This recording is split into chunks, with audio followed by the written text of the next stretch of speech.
প্রতিষ্ঠার ৫০ বছরে জাহাঙ্গীরনগর বিশ্ববিদ্যালয়ে কেন্দ্রীয় ছাত্র সংসদ জাকসু নির্বাচন হয়েছে মাত্র ৮ বার। যেখানে প্রতি বছর নির্বাচন অনুষ্ঠিত হওয়ার কথা, সেখানে দীর্ঘ সময় ধরে অচল জাকসু। অচল অবস্থার কারণে অধিকার ও স্বার্থ সংরক্ষণের দাবি তুলতে পারছেন না শিক্ষার্থীরা। তবে এই অবস্থা এখন পরিবর্তন হয়েছে। জাকসু ছাত্র সংসদ নির্বাচন নিয়ে মুখরিত জাহাঙ্গীরনগর বিশ্ববিদ্যালয়। দীর্ঘ ৩৩ বছর পর জাকসু নির্বাচন হতে যাচ্ছে। ঘোষিত তফসিল অনুযায়ী আগামী ১১ সেপ্টেম্বর নির্বাচনের ভোট গ্রহণ অনুষ্ঠিত হবে। একই দিনে ২১টি আবাসিক হলের হল ছাত্র সংসদ নির্বাচনও অনুষ্ঠিত হবে।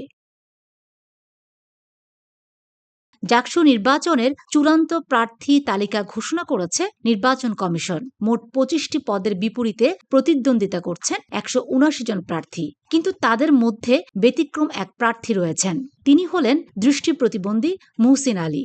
জন্ম থেকে দৃষ্টি প্রতিবন্ধী মুহসিন আলী সব বাধা পেরিয়ে জাহাঙ্গীরনগর বিশ্ববিদ্যালয়ের জাকসু নির্বাচনে কার্যকরী সদস্য পদে প্রার্থী হয়েছেন তিনি।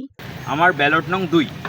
আমি সমন্বিত শিবির সমন্বিত শিক্ষার্থী জোট থেকে আমি ইলেকশন করছি।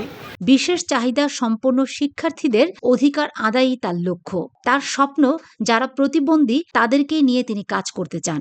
বিশ্ববিদ্যালয়ের শুরু থেকেই মহসিন বিভিন্ন সামাজিক কাজের সাথে জড়িত ছিলেন। এই ক্যাম্পাসের একটা ছোট্ট অংশ হচ্ছে প্রতিবন্ধী জনগোষ্ঠী। এই প্রতিবন্ধী জনগোষ্ঠীর তাদের যে শিক্ষা, তাদের যে চলাফেরার পরিবেশ, সব কিছুতে আমি মনে করি যে এখানকার পলিসি মেকিং যারা করেন বা এই যে কাজের যে প্ল্যাটফর্ম, ছাত্র সংসদ সহ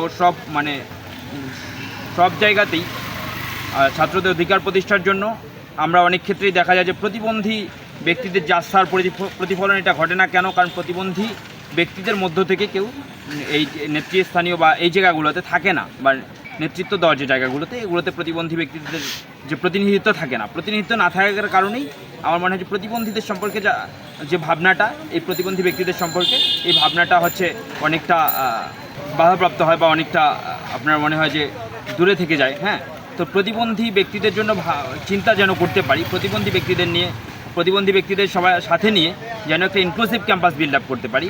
প্রতিবন্ধী জনগোষ্ঠী সহ সব শিক্ষার্থীকে নিয়ে এই ক্যাম্পাস যেন হয় সব শিক্ষার্থীর জন্য একটা অনুকূল পরিবেশ, শিক্ষার অনুকূল পরিবেশ যেন বজায় থাকে। এখানে যেন প্রতিবন্ধী শিক্ষার্থীরাও তাদের যে স্বপ্ন জয়ের যে পথটা, তাদের যেন আরেকটু মসৃণ হয়, এই জায়গাতেই আমি কাজ করতে চাই। উৎসব মুখর পরিবেশে সকল সাধারণ ভোটারদের কাছে তিনি ছুটে যাচ্ছেন এবং বেশ সাড়াও পাচ্ছেন। শিবিরের প্যানেল থেকে তিনি নির্বাচনে অংশ নিচ্ছেন। মুহসিন আলীর জন্য রইল শুভকামনা, তিনি যেন তার স্বপ্ন পূরণ করতে পারেন।